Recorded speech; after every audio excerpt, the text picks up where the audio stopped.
The Nevada desert was an oven that day. Waves of heat shimmered above the sand, blurring the distant horizon like a mirage. Dust clung to everything: boots, rifles, and faces.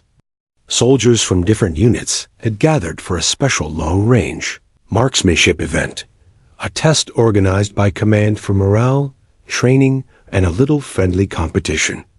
The rules were simple. Hit a steel target positioned exactly 4,000 meters away, an impossible distance for most. Even the best-trained shooters rarely got a hit past 2,000. The target glimmered faintly in the sunlight, like a silver coin lost at the edge of the world. One by one, the best shooters took their positions, each confident, each prepared to prove something. The general, a broad-shouldered man named Major General Walter Green, stood watching through his binoculars, the brim of his cap shading his sharp blue eyes. He'd seen countless competitions before, but this one was different. The 4,000-meter challenge had never been conquered.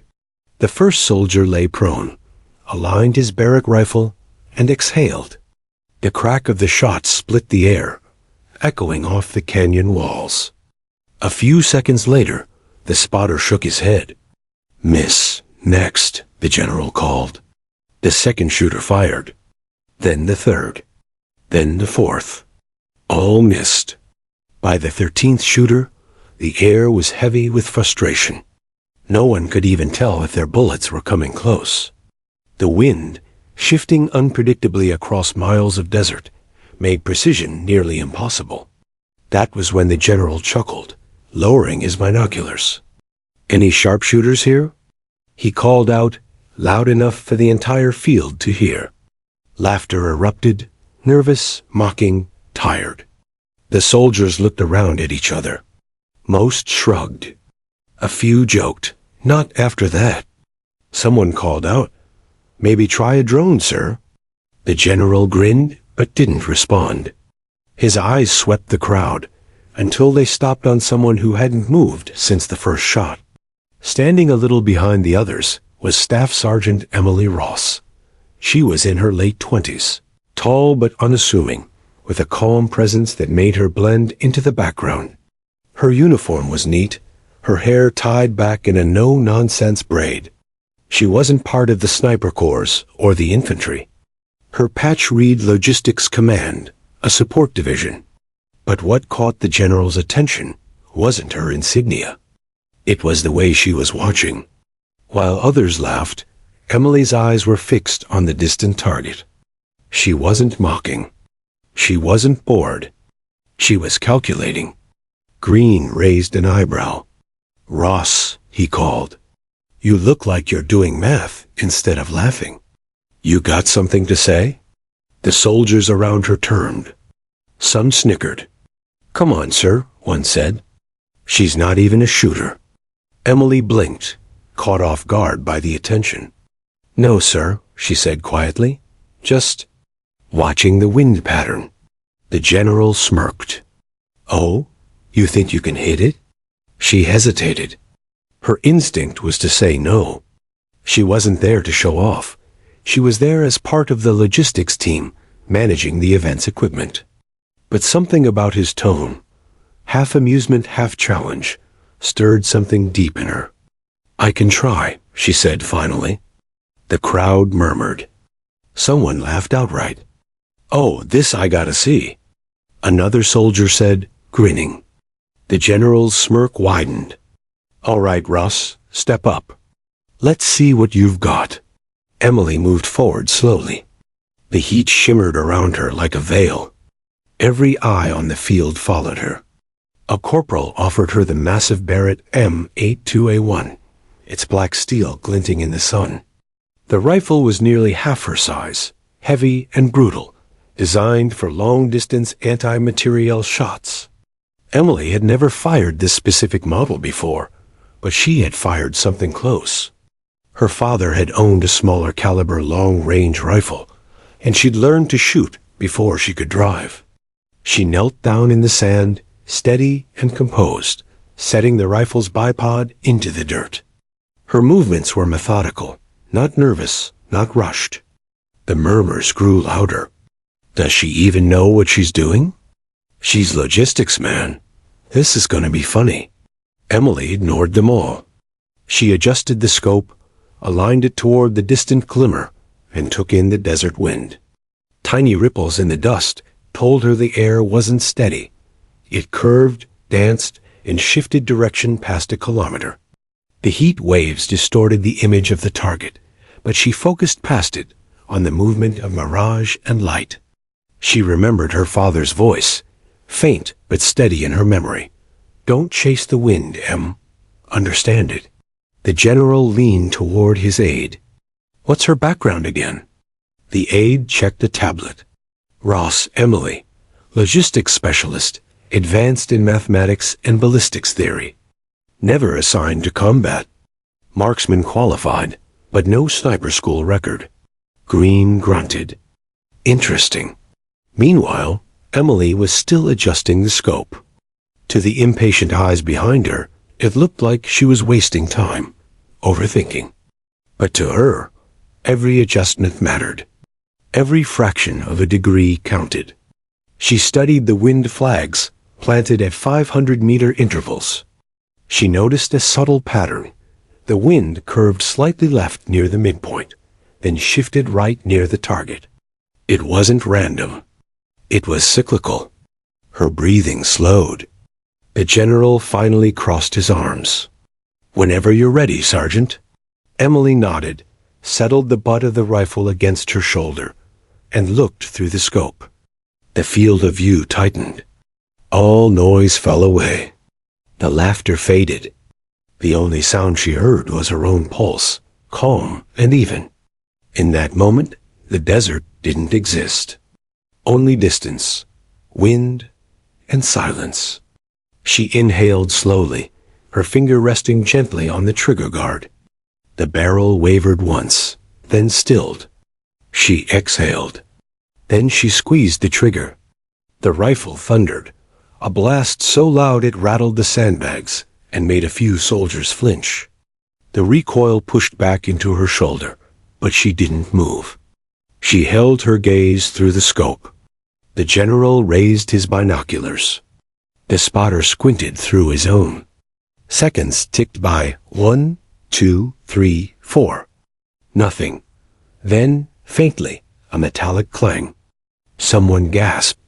The sound was unmistakable, sharp, clear, echoing across the field. The bullet had struck steel. The general's binoculars trembled slightly in his hands.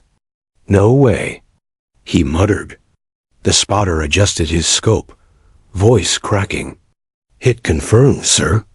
Direct hit, dead center. The field erupted. Shouts, disbelief, cheers, and stunned laughter all at once. Soldiers who had mocked her a minute ago now stood frozen, unable to process what they'd just seen.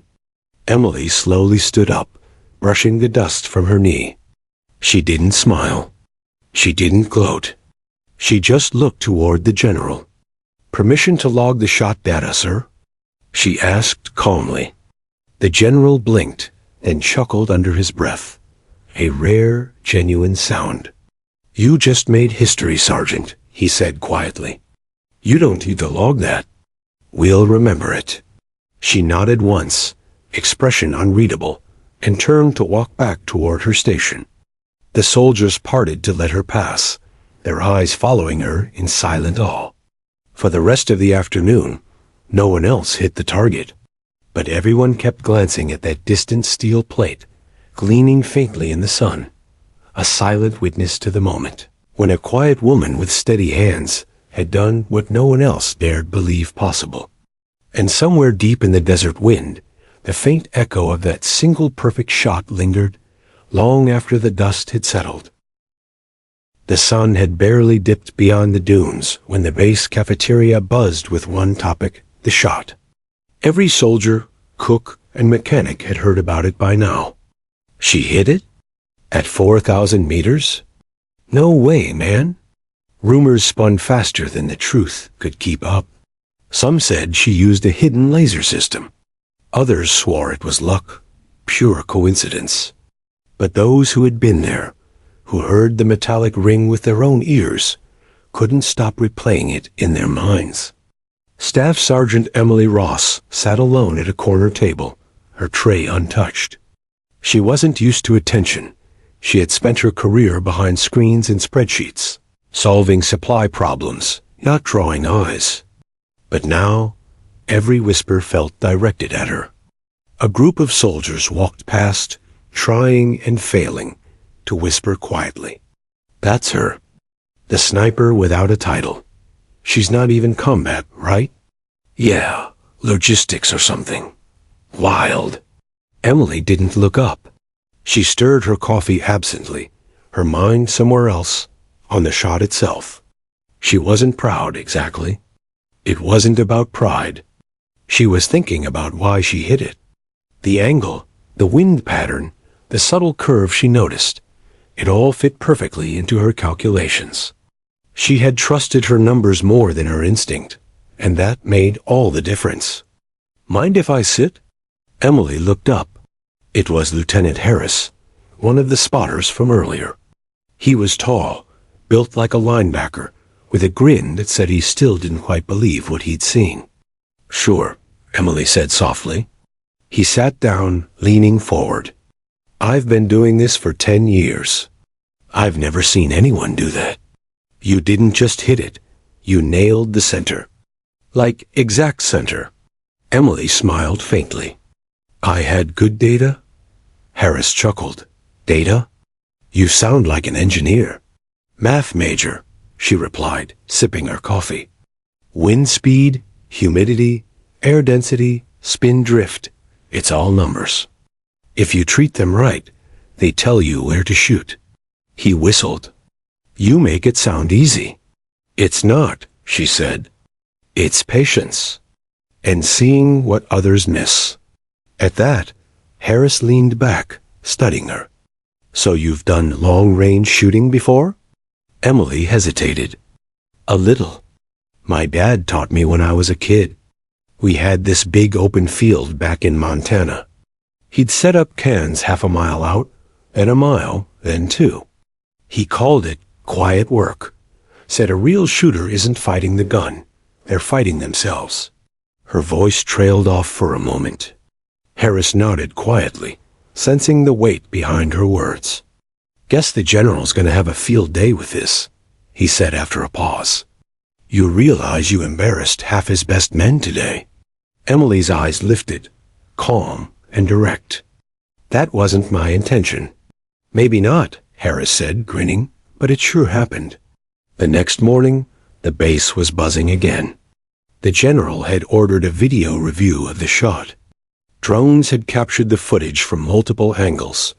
Emily prone in the sand, the trigger pull, and then the far-off flash of impact. The clip spread like wildfire through internal channels. Even soldiers on leave were requesting copies. Someone had added slow motion and dramatic music. Someone else gave it a title, The 4,000-Meter Ghost. Emily didn't like it. She avoided the rec room entirely, preferring the quiet of the range. When others were done practicing, she stayed behind, cleaning rifles, adjusting scopes, and running ballistic simulations. That's when Sergeant Cole, one of the original competitors, approached her. Cole was a career sniper, sharp-jawed and competitive. He'd been the third shooter to miss during the challenge. You got lucky, he said flatly. Emily looked up. Maybe. Don't maybe me, Cole snapped. You think one fluke makes you better than the rest of us? She didn't flinch. No, I don't think about being better. I just think about the shot. He laughed without humor. Yeah, the shot. You really believe it was all math? Try doing it again when the wind changes, when the barrel's hot, when you've been lying prone for 8 hours. Emily set down the rifle she'd been cleaning. Her voice was calm. I never said it wasn't hard. I just said it's possible. Cole's eyes narrowed. You think you could do it twice? I think I could try. Her steady tone disarmed him more than anger ever could. He didn't know how to argue with someone who didn't play the game. Before he could respond, a voice interrupted, firm, amused, and commanding. "That won't be necessary, Sergeant." General Green had arrived. Cole straightened immediately. "Sir," the general gestured toward Emily, at ease. "I just came to talk to our newest legend." Emily stood. "Sir, I didn't mean to." He held up a hand. "Relax, Ross. You didn't break protocol. You just broke physics." There was light laughter from a few watching soldiers, but Green's tone carried genuine curiosity. He stepped closer, studying her like an unsolved equation. "I've seen luck before," he said. "That wasn't luck. That was calculation. You knew something the others didn't. Care to share?" Emily hesitated. "Just observation, sir. The wind wasn't random. It was cycling. It shifted left, then corrected right every few seconds. I waited for the loop to align." Green smiled slowly. "You read the wind like a clock." "Yes, sir." He nodded approvingly. "You've got the calmness of a sniper and the brain of a scientist. That's a rare mix." Emily lowered her gaze. "I'm just doing my job, sir." "Your job," he said, "was logistics. Now it might be teaching." She looked up, startled. "Teaching?" "I want you to assist in next week's advanced range program," Green said. "Not as a sniper, as an instructor. Teach them what you see.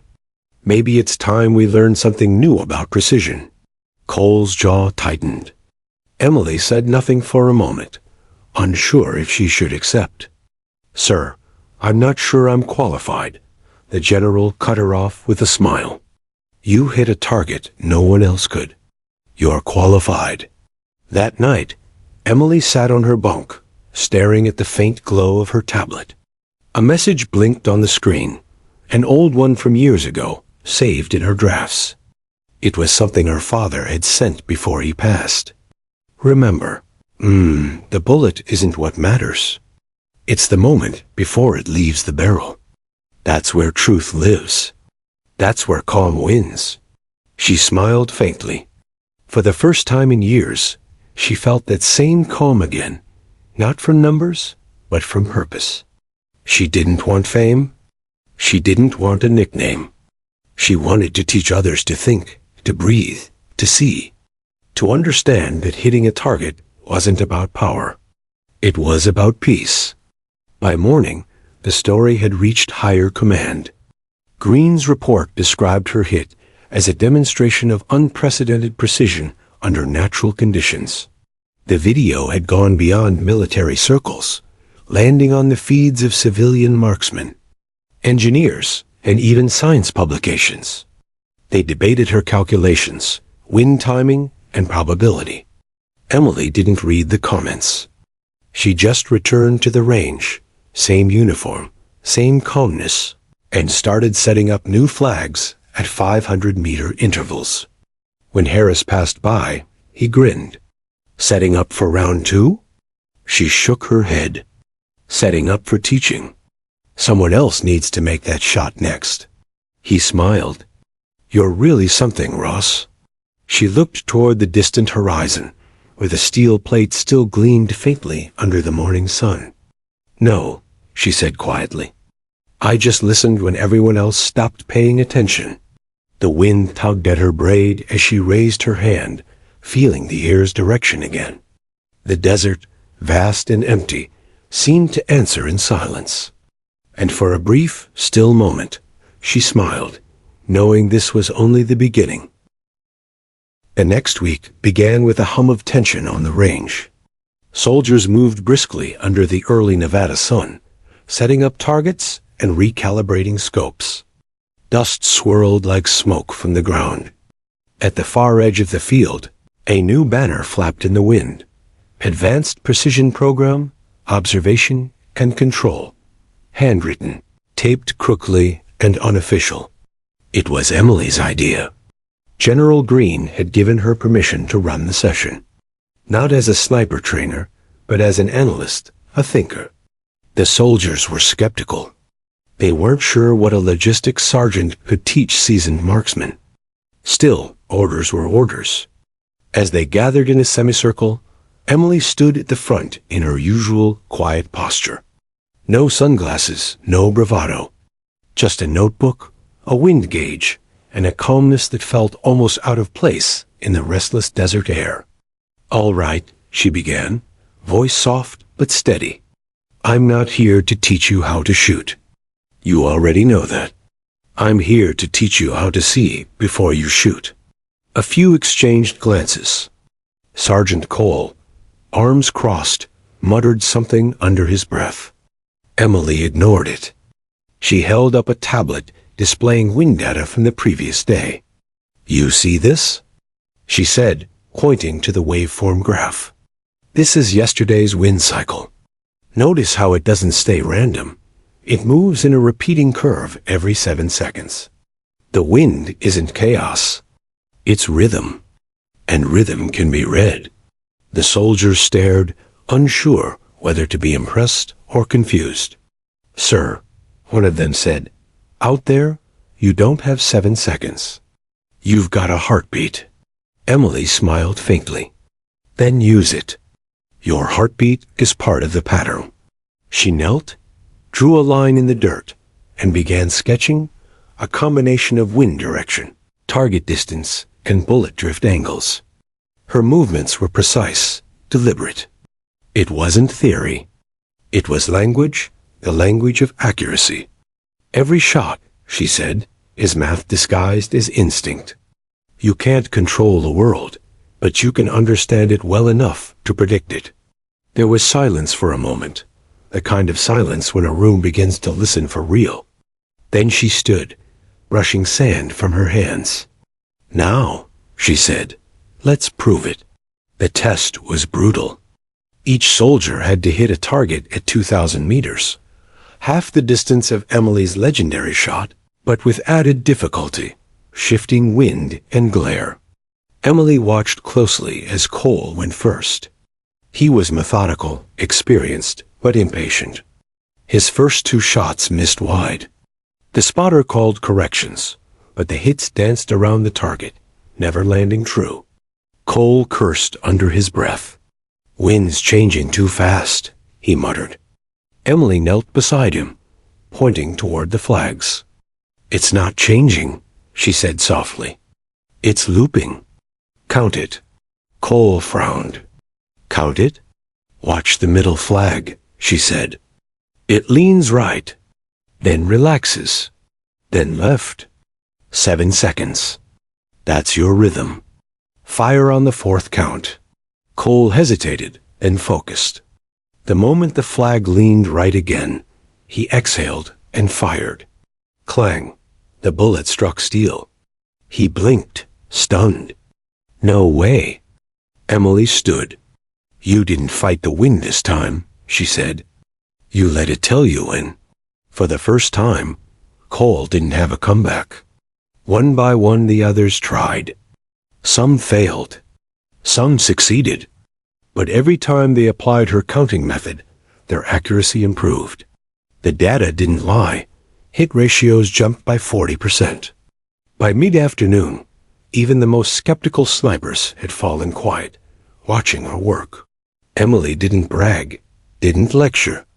She simply observed, adjusting their posture, timing, and breathing patterns. When Harris approached with a grin, he whispered, "You realize you've turned math into a weapon, right?" Emily smirked faintly. Math already was won. People just forgot to respect it. Later that evening, as the desert cooled and the training wrapped up, the general visited the range. He found Emily kneeling beside the data tablet, logging wind speeds and shot dispersion rates. "You've got half the base talking about your equations," he said. "That's a first." Emily looked up. "Are they complaining or learning?" He chuckled. "Both, which means you're doing something right." He crouched beside her, studying the charts. "You realize," he said thoughtfully, "what you're doing isn't just about shooting. You're changing how they think. That's rarer than any perfect shot. Emily nodded quietly. When you understand why you miss, you learn more than when you hit. Green smiled, his weathered face softening. You know, Ross, I've seen loud heroes come and go. But quiet ones, they leave the longest shadows. Night fell. The sky stretched endlessly above the desert, a tapestry of stars, so sharp they seemed to hum. Emily stayed behind after everyone left, lying on her back beside the empty targets. The quiet wrapped around her like a blanket. In the stillness, she thought of her father again. His voice echoed in memory, calm, guiding. You don't shoot to prove. You shoot to understand. The bullet's not the victory. The lesson is. She smiled faintly, whispering to the stars. I understand now. The wind brushed her cheek, gentle and steady, as if the desert itself approved. By dawn, word of her training spread to nearby bases. Green received a message from command, a request to document her methods for integration into the U.S. Army's advanced marksmanship curriculum. It was unprecedented, a logistics sergeant's process being considered for formal doctrine. When he told Emily, she froze. Sir, that's not what I wanted. Why not? Green asked. I don't want this to be about me, she said. If they use it, let it be about the process, not the name. He nodded slowly. You really don't care about recognition, do you? Emily shook her head. I care about precision. Recognition fades. Precision stays. The general chuckled. You're a rare breed, Sergeant. That afternoon, Cole approached her again. No longer the skeptic, but a man humbled. You are right, he said simply. I thought shooting was instinct. Turns out, I just never understood what I was feeling. Emily smiled. Instincts just math your body learned before your mind caught up. Cole laughed softly. Guess I've got some catching up to do. He paused, then added, We're heading out tomorrow for a real deployment. Wind conditions are unpredictable. Any advice? She looked toward the horizon, the same line of sky and sand that had tested her once. Don't fight the wind, she said. Read it, respect it. Let it teach you when to act. Cole nodded. Yes, ma'am. As he walked away, Emily turned her eyes to the target, still standing in the distance. It shimmered faintly in the late afternoon heat, the same steel plate that had once made her name echo across the base. She didn't see glory in it. She saw a problem solved, a mystery unraveled. The 4,000-meter shot wasn't the end. It was just the equation that started everything.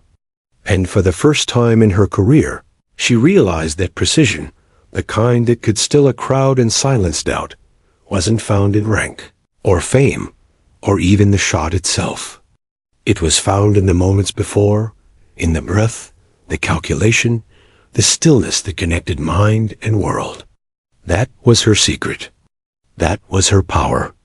And the desert, silent as ever, seemed to whisper back, Keep teaching, Emily Ross. The world still needs to learn how to listen. The Nevada sun rose slowly over the horizon, turning the desert into a sea of gold and ash.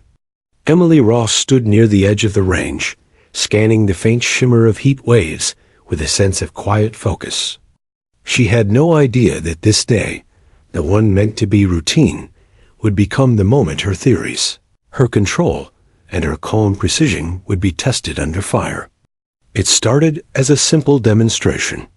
General Green had invited a few top brass officers to observe Emily's new methodology in action, an official review, before it was adopted for Army-wide training.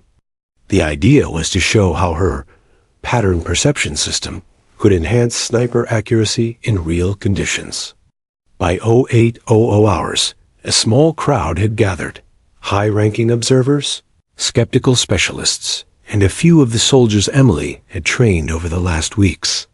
Cole was there too, standing behind her like a quiet shadow, ready to support. "Morning, Sergeant," Green greeted as he approached, his uniform perfectly pressed despite the dust. "You ready for the big show?" Emily gave a small nod. "Ready as the wind allows, sir." He smiled. "Let's hope it's kind today." But it wasn't. By mid-morning, the desert wind turned vicious, erratic gusts twisting in unpredictable bursts. The flags along the range whipped violently, their motion breaking all rhythm. Even the electronic wind sensors flickered inconsistently. One of the brass officers scoffed. "You picked a fine day for a test, General." Green kept his tone even. "Real-world conditions, Colonel. The kind that makes or breaks a sniper." Emily adjusted her scope and watched the distant targets, tiny gray silhouettes 3,000 meters out. Even with perfect math, this wind was chaos. Her system was based on rhythm, on patterns, and this was turbulence. Cole whispered, "We could reschedule, ma'am." Emily shook her head. "No, real conditions, right? Let's see if the theory holds." The first few shooters lined up. One after another, their bullets went wide, some by inches, others by yards. The brass began murmuring. "Too theoretical," one said. "She's good on paper, but this isn't a lab," another added. Green's jaw tightened. "Let her work," he said firmly. Finally, Emily stepped forward. She knelt in the dust, her rifle steady on the bipod. The spectators quieted. Even the wind seemed to hold its breath. Through the scope, she could barely make out the shimmer of the farthest target. The wind pushed hard from the left, then dropped suddenly. A classic crosswind drop, the kind that ruins calculations. She closed her eyes for a moment. Then she started to listen. The wind wasn't noise. It was a voice, uneven, angry, but not random. It came in cycles, but the cycles weren't uniform. She realized something. It wasn't rhythm that guided this storm. It was pulse. Short, heavy bursts in sets of 3, like a heartbeat out of sync. Her father's voice echoed in her mind. "When math fails, trust the feel, not your gut, but your awareness. Let the world talk to you." She exhaled, long and calm. Then, just as the next gust began to ease, she whispered, "1." Cole watched her lips move. 2. She steadied her aim. 3. Crack. The sound echoed like thunder. Through the spotting scope, Cole froze. The bullet hit dead center. The officers blinked, stunned. Emily didn't smile. She simply adjusted for the next shot, changing her angle slightly. Another round, another gust, another pause, then crack. 2 for 2. The murmuring grew. Someone whispered, "She's..." Reading the wind in her head. She continued. Shot after shot, each one landing within inches of perfect. The digital readout on the monitor showed impossible consistency. When the 8th shot hit steel at 3,000 meters, Green turned toward the officers. "Still think it's theory?" he asked quietly. No one replied. Then it happened. Halfway through the demonstration, an alarm blared.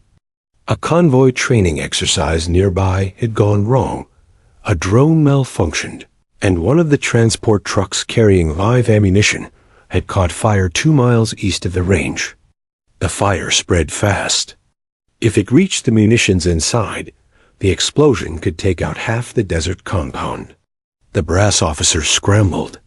Green grabbed his radio, barking orders. "Fire units, respond.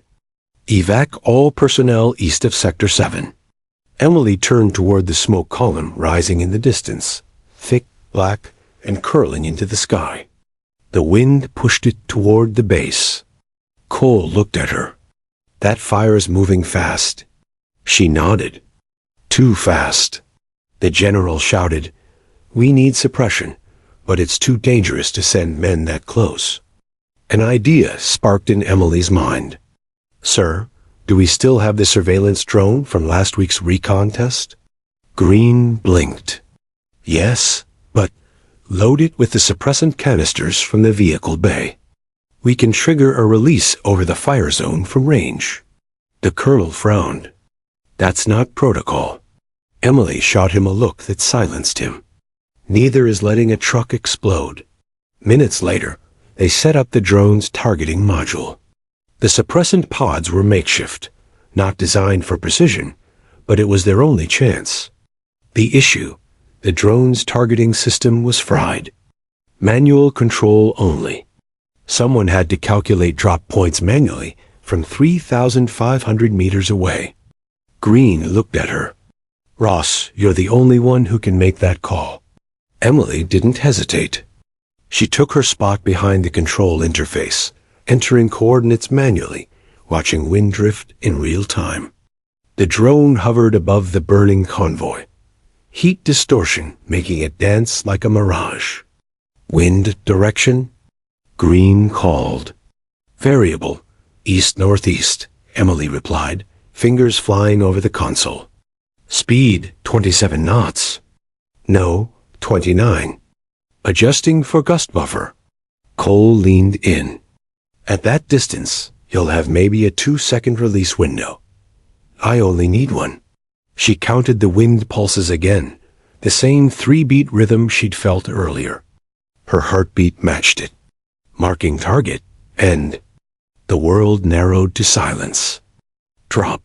The suppressant canisters released. For a second, they seemed to drift aimlessly. Then, perfectly timed with a downward gust, they landed square over the fire's heart. A burst of white foam blanketed the burning truck. The flames hissed, twisted, and then died. A roar of relief erupted from the command tent. Green exhaled, shaking his head in disbelief. You just put out a live fire with a drone and a stopwatch, he said, half in awe. Emily shrugged. Math and wind, sir. Same language. By evening, the emergency was over. No one was hurt. The truck was scorched, but intact. And word of what had happened spread through the base like wildfire of its own. To the brass, she wasn't just the quiet sharpshooter anymore. She was a problem solver under pressure, a soldier who could read chaos like a map. When Green approached her later, she was cleaning her rifle under the fading orange light.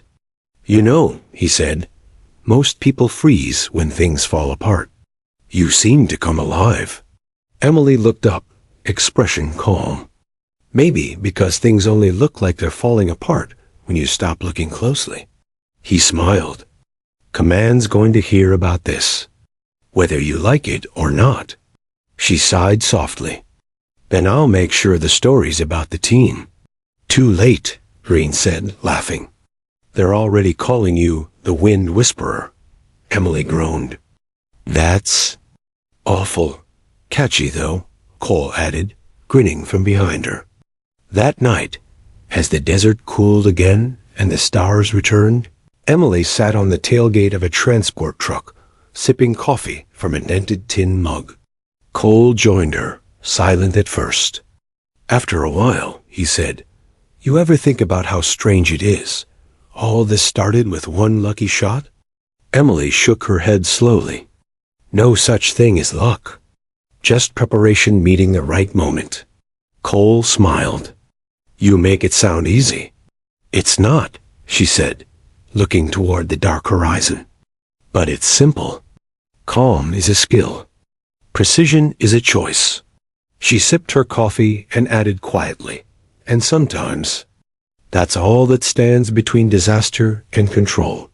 The wind swept through the desert again, softer now, like a whisper of gratitude. Emily closed her eyes, listening to the rhythm, to the world, to the quiet pulse that had guided her through every challenge. She had turned chaos into calm, and in doing so, she had proven to them, to herself, and to the world, that sometimes the sharpest weapon isn't noise, speed, or power. It's understanding. The story of Sergeant Emily Ross spread faster than she could have imagined. Within a week of the Nevada incident, her name appeared in military newsletters, strategy briefings, and even national media headlines. The Wind Whisperer U.S. Sergeant uses math and instinct to stop base explosion. The calmest soldier in chaos. A new era of precision training? At first, Emily tried to ignore it. She wasn't built for the spotlight. She joined the army for structure, not stardom. Yet suddenly, everyone wanted a piece of her. Reporters, officers, training divisions, even international observers. The Army called her method wind pattern predictive shooting, but soldiers across bases had their own name for it, the Ross equation. She hated the name. 2 weeks later, General Greene summoned her to his office. His desk was cluttered with documents and commendation forms. When she entered, he gestured for her to sit. "You've been officially recommended for the Legion of Merit," he said with a smile. Emily blinked. "For stopping a fire?" He laughed. "For everything. The shot, the training, the drone operation. You've changed how we look at precision." She frowned slightly. "I didn't do it alone, sir." He leaned forward. "You keep saying that. But Ross, leadership isn't about doing everything yourself. It's about inspiring others to do it better." She stayed quiet. Compliments made her uncomfortable. They felt like noise in a world that worked best when quiet. Then Green's tone shifted. "Command's sending you to Fort Bragg for a joint demonstration. NATO snipers will be there. Canadians, Brits, Germans. They've requested to observe your method firsthand." Emily's heart skipped. "International?" "Yes, you'll represent us." She looked down, uneasy. "Sir, I'm no spokesperson." "Then don't speak," he said kindly. "Just show them what you do." Fort Bragg was nothing like Nevada. Where the desert had been silent and vast, Bragg was humid, loud, and alive with movement. Soldiers marching, helicopters circling, radios buzzing. Emily arrived quietly, duffel over her shoulder, stepping into the buzz of accents and uniforms from across the world. The demonstration was set for 3 days later, a 4,000-meter precision challenge, the same range where she'd made her legendary shot. Each team would take turns under identical conditions. The first day was filled with testing, calibration, and cautious conversations. The Canadians were friendly, the British polite but skeptical, and the Germans curious in a cool, methodical way. Emily kept mostly to herself, running wind readings and checking data. But by nightfall, she could feel the murmurs. "Is that her? The math sniper? They say she reads the air like a book. Let's see if she can do it when the world's watching." The morning of the event dawned gray and heavy with humidity. A storm was brewing somewhere east, promising turbulence, the kind that could make or break a long-range shot. Each nation's team would fire 3 rounds at 4,000 meters. The targets were steel plates, barely larger than a helmet. The Canadians went first, consistent, precise, but one shot went wide in a crosswind. The Germans followed, their calculations perfect, but humidity slowed the bullet drag unexpectedly. The British tried next, excellent grouping, but missed the center mark by 6 inches. Then it was America's turn. Emily lay down in the dirt, adjusting the bipod. Her hair was tied back tight, face expressionless. Cole, now her spotter, crouched beside her with the data pad. "Wind speeds fluctuating," he said. "Between 12 and 16 knots." "I see it," she murmured. "It's rolling in sets." The crowd fell silent. Cameras pointed. Even the foreign officers leaned in, curious. Emily's breathing slowed. Through the scope, she saw the target waver in the distance like a ghost. She began counting under her breath, listening for rhythm. But this time, the air wasn't following its usual pulse. It was unpredictable, shifting between calm and surge, irregular and wild. Cole whispered, That storm's changing direction fast. Emily didn't answer. Her fingers rested lightly on the trigger guard. Then, faintly, she heard it again. That 3-count pulse, buried beneath the chaos, softer but steady. 1, 2, 3. Crack. The sound echoed like thunder. A second later, the spotter scope confirmed direct center hit. The crowd gasped. Cole grinned. Dead on. But Emily wasn't finished. She adjusted slightly, factoring in the storm's rotation. Wind shift southeast. 2 degrees drift. Copy. She fired again. Another perfect hit. Murmurs rippled through the onlookers. The Canadians clapped lightly. The Germans exchanged glances. For the final shot, the wind howled harder than before, gusting at 20 knots. Even Cole muttered, "No way this one stays straight." Emily's heartbeat slowed until she could barely feel it. She exhaled, remembering her father's old words. "The bullet doesn't travel through air, Emily. It travels through your calm." She waited, not for calm wind, but for calm inside. Then, with perfect timing, she pulled the trigger. Crack. The bullet vanished into the storm. For a few heartbeats, no one breathed. Then the spotter scope lit up green. Third hit. Dead center. The range erupted in applause. Officers stood. The British colonel actually removed his cap in salute. Green, watching from the sidelines, exhaled in quiet pride. Cole looked at her, eyes wide. "You did it again." Emily just whispered, "No, we did." Afterward, the international delegation gathered around her. Cameras flashed. Reporters shouted questions about instinct, about training, about the Ross equation. She answered with calm grace, though she hated the attention. One German sniper, tall and respectful, approached her quietly. "Sergeant Ross," he said, "I trained 12 years for this range. You made it look like listening to music." Emily smiled faintly. "That's all it is? Just finding the beat." He nodded slowly, clearly moved. "If every soldier had your patience, wars would be shorter." She didn't know how to answer that. That night, after the ceremony, she slipped away from the crowd. She found herself standing alone by the firing line under the moonlight. The range was silent again, just her, the sand, and the lingering smell of gunpowder. The applause was already fading in her mind. Fame felt empty, distant, like an echo that didn't belong to her. Cole found her there, hands in his pockets.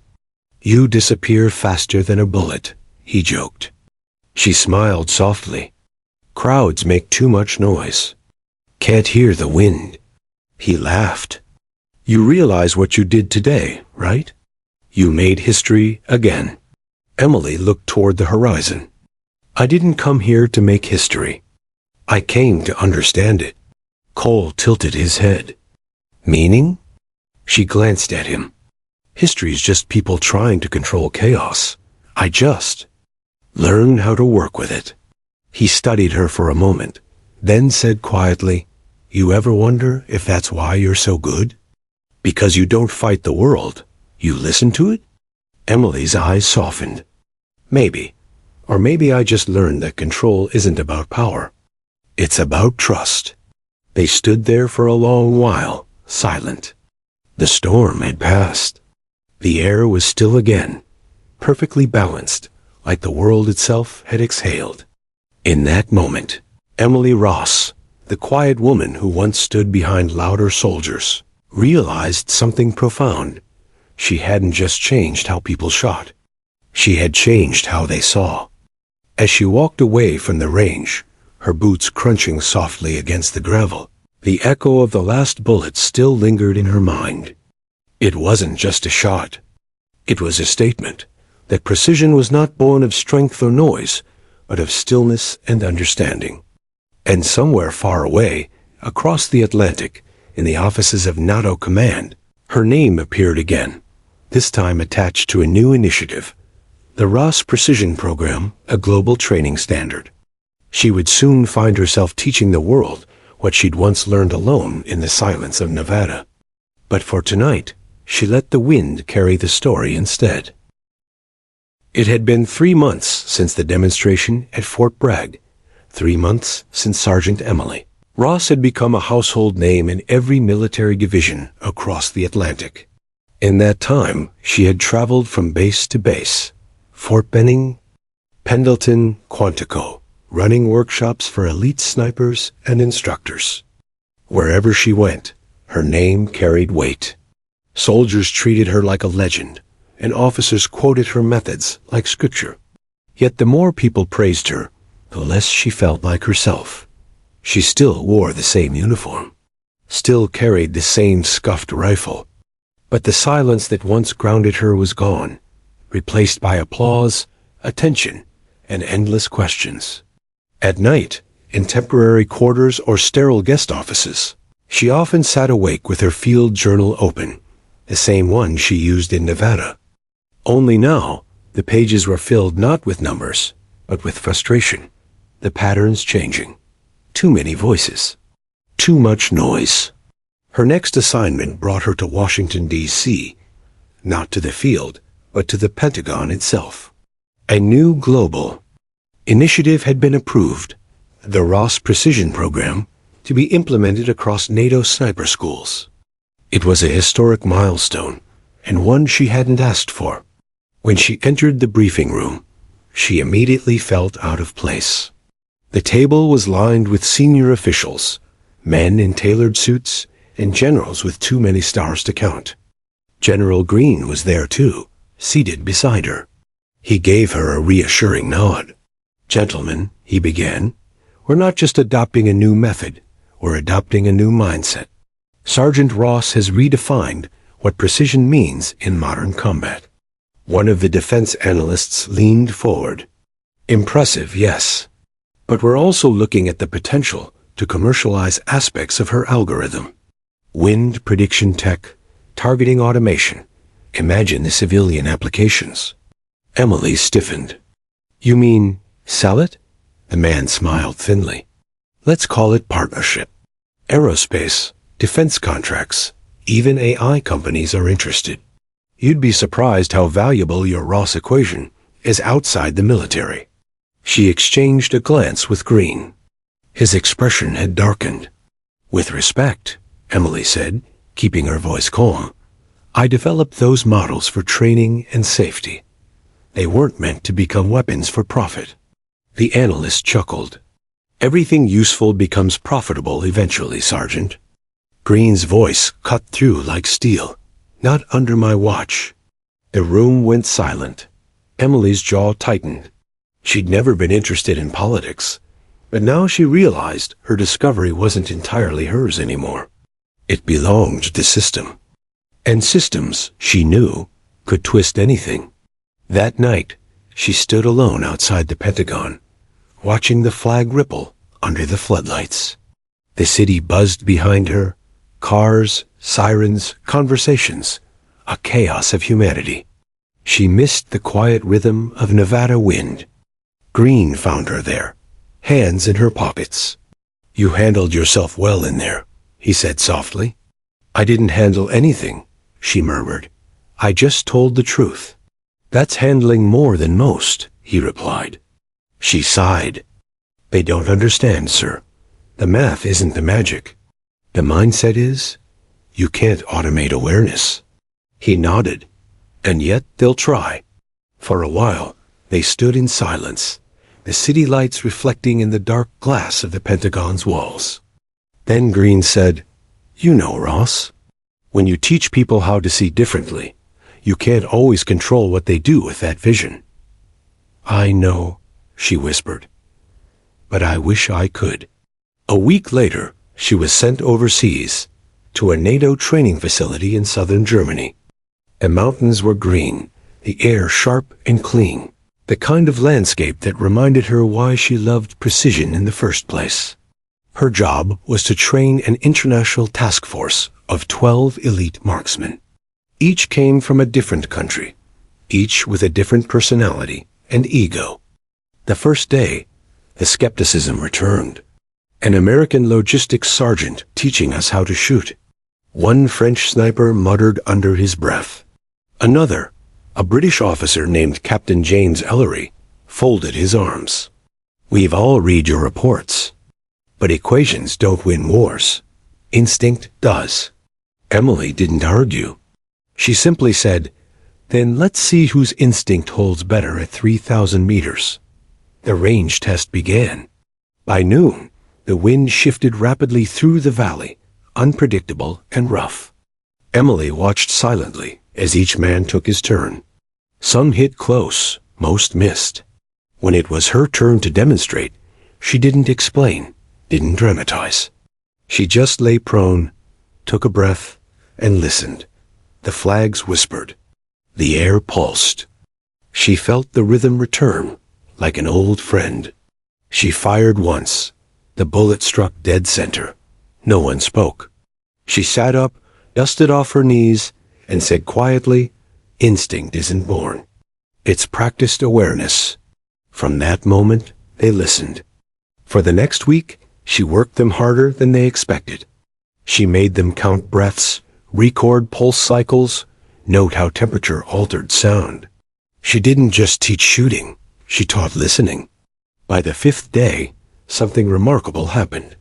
Their accuracy had doubled. Even Ellery, the skeptic, began to respect her. "You make it look like meditation," he told her one evening. "That's exactly what it is," she said. "Stillness before movement." He smiled faintly. "You'd make a good philosopher, Ross." "I'd rather be a good soldier," she replied. Then, near the end of her deployment, she received an encrypted message. Green's voice played through the device, calm but urgent. "Ross, need you back stateside immediately. There's been a leak. Someone's selling fragments of your system to private defense contractors. Stay alert. This could get political." Her stomach turned cold. She looked out at the range where her trainees were packing up, unaware of what was coming. The thought of her work, her father's lessons, her years of study, being turned into a commodity made her sick. That night, as rain began to fall on the metal roofs of the barracks, she sat alone in her quarters, staring at her journal. On one page, she wrote only one sentence: "Control the pattern before the pattern controls you." When she returned to D.C., the situation was worse than she'd imagined. A leaked document, one that included her formulas for wind rhythm mapping, had surfaced in a defense contractor's proposal. The media was calling it a revolutionary AI targeting blueprint. No credit was given to her. No mention of the program's purpose or ethics, just numbers and promise of profits. She stormed into Green's office, slamming the file down. "They stole it." He sighed heavily. "I know. Then stop them." "I'm trying," he said quietly. "But this has gone above my pay grade. Private contracts, political funding, international trade. They're not listening to soldiers anymore." Emily stared at him, anger and disbelief mixing with helplessness. "All that work," she said. "All those lessons about patience and control, and this is what they turn it into." Green's expression softened. "You can't stop people from misusing ideas, but you can make sure the truth stays louder." She sank into the chair across from him, exhausted. "How?" "Teach again," he said. "Show them what this really means. Make it about values, not variables." She looked at him, and slowly, painfully, nodded. The next morning, she walked on to the training range again, not as a symbol or a name, but as a soldier with something to protect. Her trainees gathered, curious and unsure. She told them the truth, about the leak, about greed, about how knowledge could be twisted. Then she said something that none of them would forget. Precision isn't just about hitting a target. It's about knowing why you're aiming in the first place. If you don't understand that, you're just another weapon someone else controls. The group stood silent, every word sinking deep. Ellery, the British captain, stepped forward. "Then we'll guard it with you," he said firmly. "Not the data, the meaning." Emily felt something tighten in her chest. For the first time in weeks, she smiled. "Then maybe we can keep the noise out a little longer." That evening, she stood outside, watching the rain taper into mist. She realized something important. The more the world tried to control her discovery, the more she needed to return to what had always anchored her. Not fame, not formulas, but understanding. Understanding the wind, the silence, the pulse beneath chaos.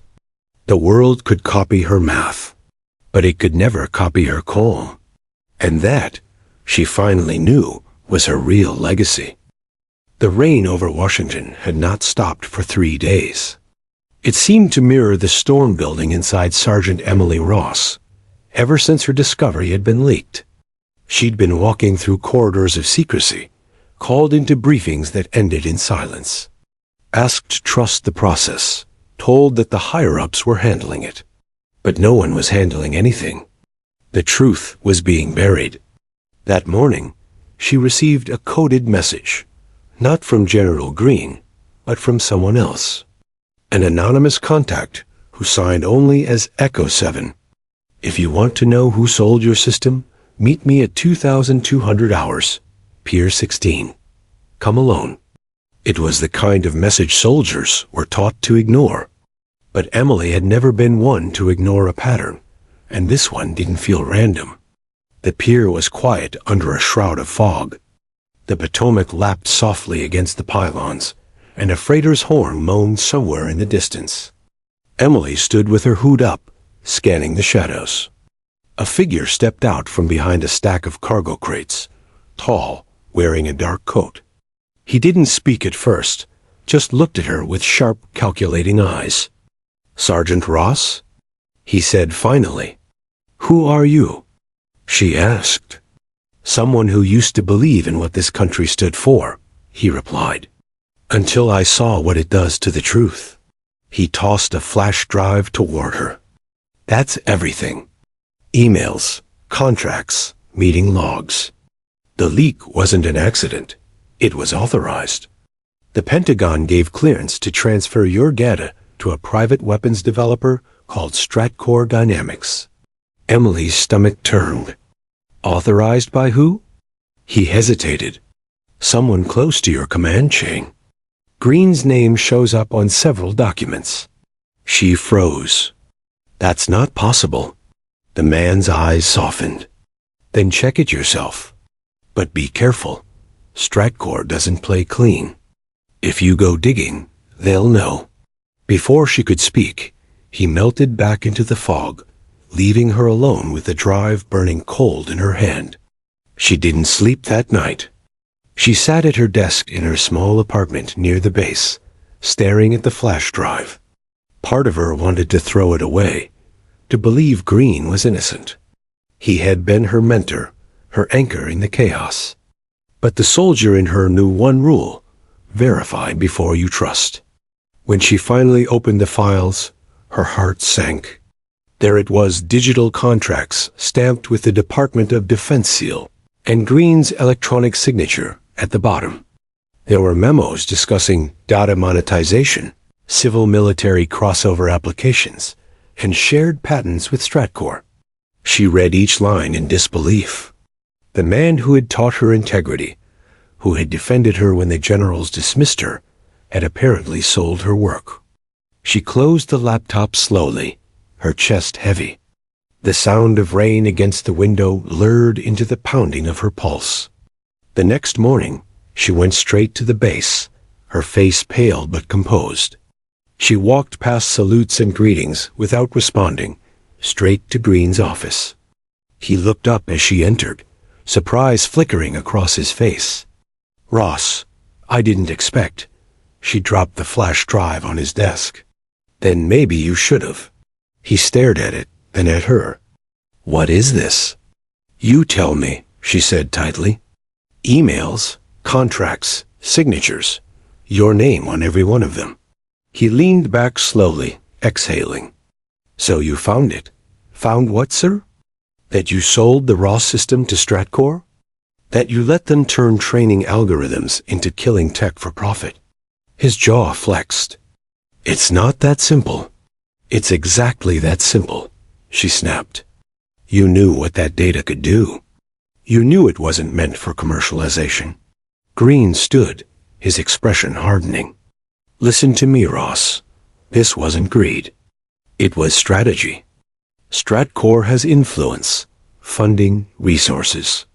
The Pentagon wanted results faster than we could deliver. I didn't have a choice.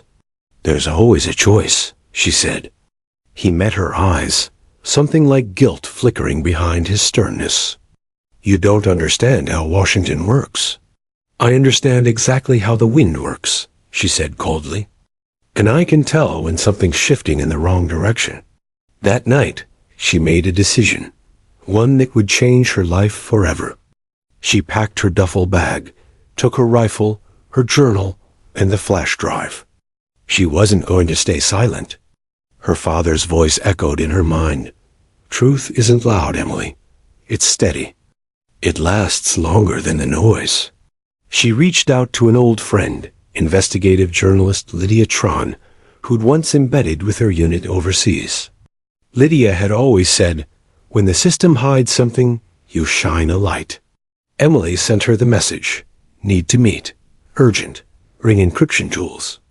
They met in a diner on the edge of Arlington, away from the cameras and the brass. Lydia listened as Emily laid out everything. The leak, the data theft, Green's role. When Emily finished, Lydia leaned back, eyes wide. If what you're saying is true, this could blow open half the Defense Department. I don't want to destroy anyone, Emily said quietly. I just want the truth to stand on its own. Lydia smiled sadly. Truth doesn't stand, Emily. It bleeds its way out. Are you ready for that?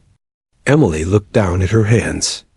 If I wasn't, I'd still be hiding behind silence. The next day, she and Lydia began gathering proof.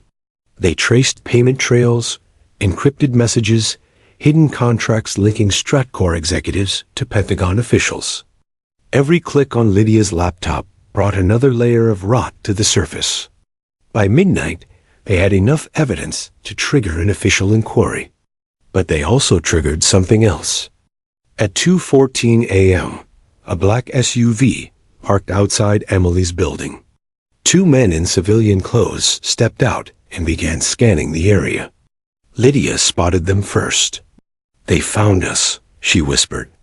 Emily looked out the window. Stratcor, she said flatly. What do? We move. They grabbed the laptop, the drives, and slipped out the back door, moving through the alleyways like ghosts. Emily's training kicked in, scanning corners, counting steps, tracking echoes. When they reached the riverfront, she finally let them stop to catch breath. Lydia looked at her, eyes wide. They'll come after you for this, Emily. You're turning against your own command. No, Emily said. I'm protecting it from what it's become. 2 days later, the story broke. The Washington Tribune ran the headline. Leaked defense tech sold to private. Contractor, whistleblower alleges Pentagon cover-up. Within hours, Stratcor's offices were raided. Congressional hearings were announced. And though her name wasn't revealed publicly, insiders knew exactly who had started the storm. Emily went into protective custody under federal watch. She wasn't arrested, but she wasn't exactly free either. In a secure facility outside Langley, she sat across from Green once more. He looked older, more tired. You didn't have to do this, Ross. Yes, I did, she replied. Because you wouldn't. He nodded slowly. Maybe I deserve this. Maybe we both did. She studied him for a long moment. You taught me control, sir. But control doesn't mean silence. For the first time, he smiled faintly. You're a better soldier than I ever was.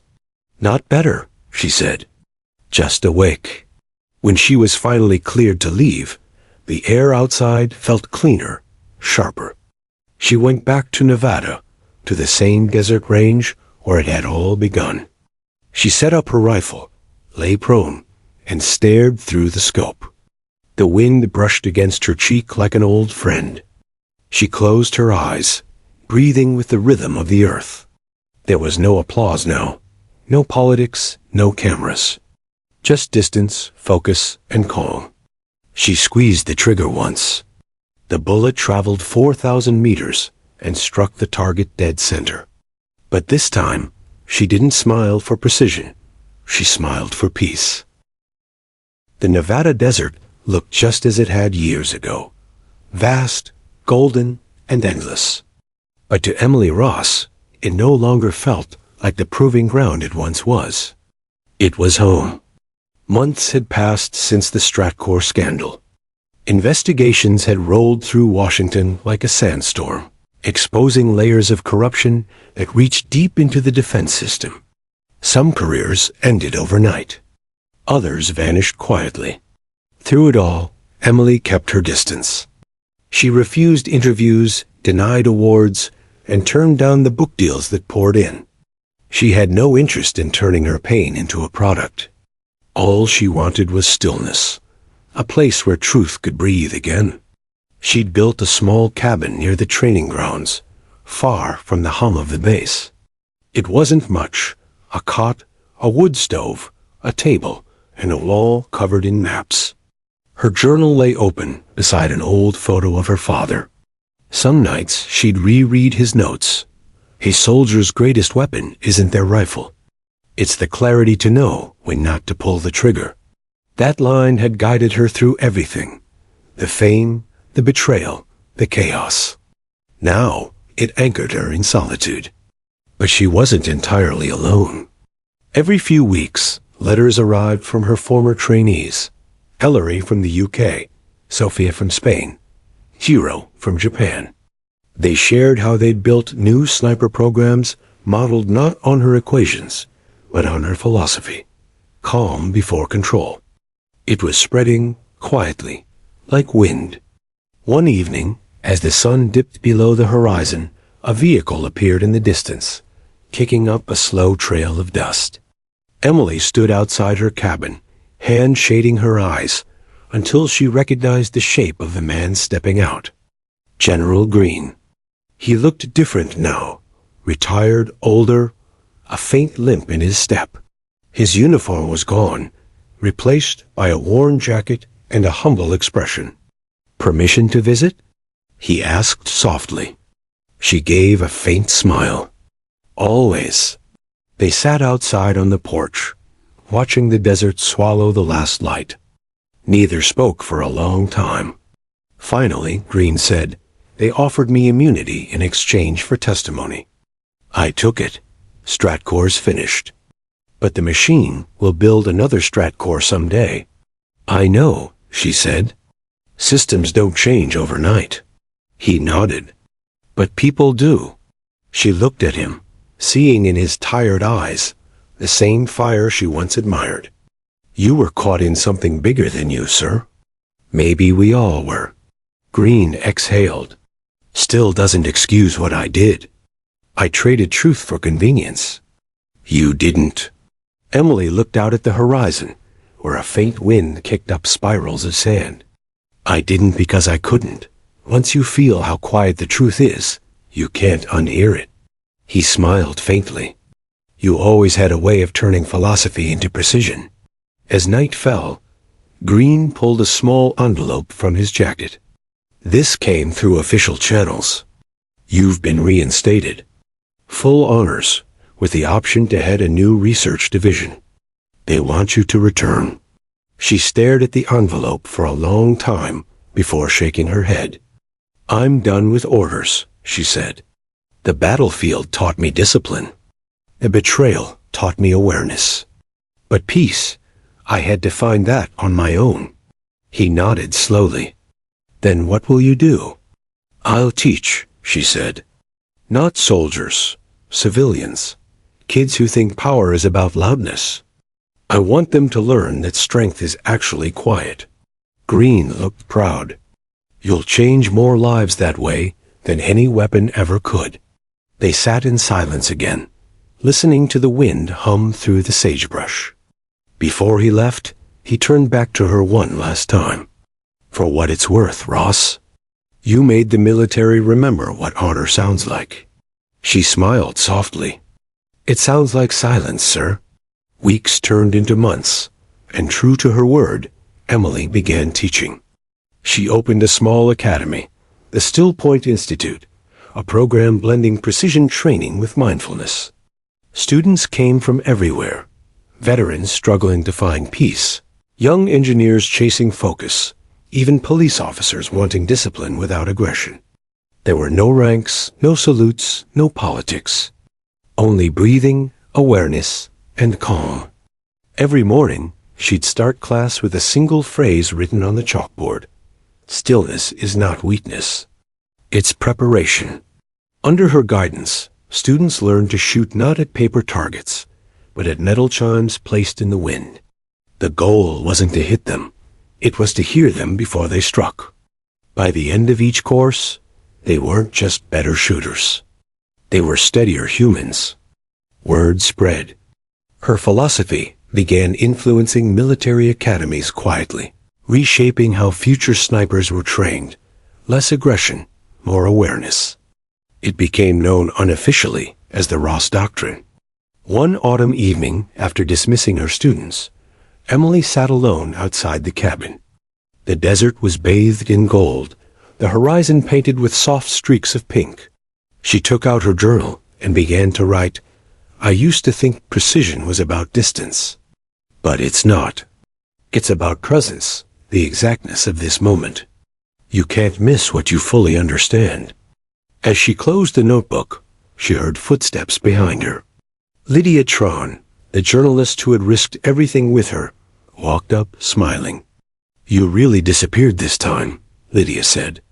I had to, Emily replied. Noise doesn't go away on its own. Lydia handed her a newspaper. The front page headline read, Congress passes Whistleblower Protection Act for military innovators. Below it, in smaller letters, inspired by the case of an unnamed U.S. Army sergeant. Emily chuckled softly. Unnamed, huh? Huh? I like it better that way. You changed the law, Emily, Lydia said. You gave others courage to speak. Emily shook her head gently. I just listened to the wind. It did the rest. That night, when the stars came out, she lay on the sand, staring at the Milky Way stretching like a white river across the sky. The air was cool, the silence deep. She thought of her father, of Green, of every soldier who had believed control came from the trigger, not the breath before it. For the first time in years, she felt no anger, no restlessness, only peace. She whispered into the night, I understand now, Dad. The shot was never the point. The silence after it was. A soft breeze passed over her, as if in answer. Months later, during a veterans gathering, someone asked about her, the woman who'd once made the impossible, 4,000-meter shot, and then vanished from the spotlight.